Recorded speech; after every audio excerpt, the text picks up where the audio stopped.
Kia ora koutou, daigaho. My name is Chris Teese and I'm the New Zealand Poet Laureate. Thank you to Red Room Poetry for inviting me to share a poem with you all for Poetry Month. This is a poem called The Time Traveller's Memoir. I remember the moment we learned how to rewrite our potential. The sky opened up like time-lapse flowers blooming in a desaturated landscape. Entire timelines braided together into a single chronology in which there was nothing left to sell or exploit. We crave origin stories because they have the potential to inflict the most damage against the side whose only tool is to lie to us. When the sky had finally settled and our feet trusted the earth again, I looked through keyholes, watched people argue about the good old days, their soft dreams dressed in black and white film grain, and the kind of comfort some used as a shield.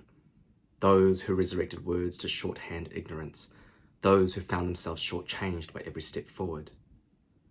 Gone were the days we threw parades for acts of slaughter, when our soldiers returned from war with pastel petals blooming in the hollows of their cheeks. For years they spoke in violent silences, in blanks wide enough to expose the guilt they felt for making it back alive.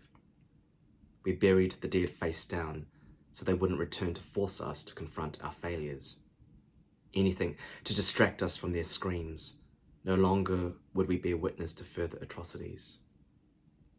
At times, we wondered if this would ever truly be enough to absolve ourselves of the pasts we'd written or cast in stone and marble. In the distant future, I watched my children stepping into VR lakes and rivers from the safety of our panic room. They asked me what it felt like to float in a body of unchlorinated water. I told them it was like being swallowed by the past and the future at the same time under a sapphire sky, a feeling of being unbuoyed by what has come before and what will emerge from the depths of our imaginations. The sharpest sting is a memory of something that will never come to pass, no matter how hard you work towards building a future that might sustain it. No matter how far back I take myself in either direction, I am lost, I was lost, I will be lost, in a time when we cloaked our secrets in a mountain's shadow, when we threw our pain at the sky and prayed for other powers to take it from us. When a glimpse of the sun reminds us of the anticipation that scratches the back of our throats. A kind of tarot, perhaps a warning. I remember how we were so cynical about change that we compelled ourselves to embrace stillness as a way to cope with the sound of every approaching disaster.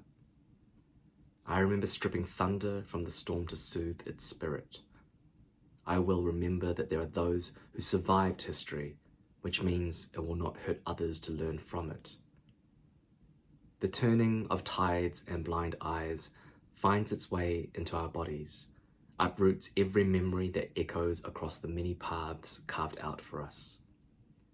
We are all arrangements drifting between whatever makes the most sense at any given time. I remind myself that this time will soon cease to exist.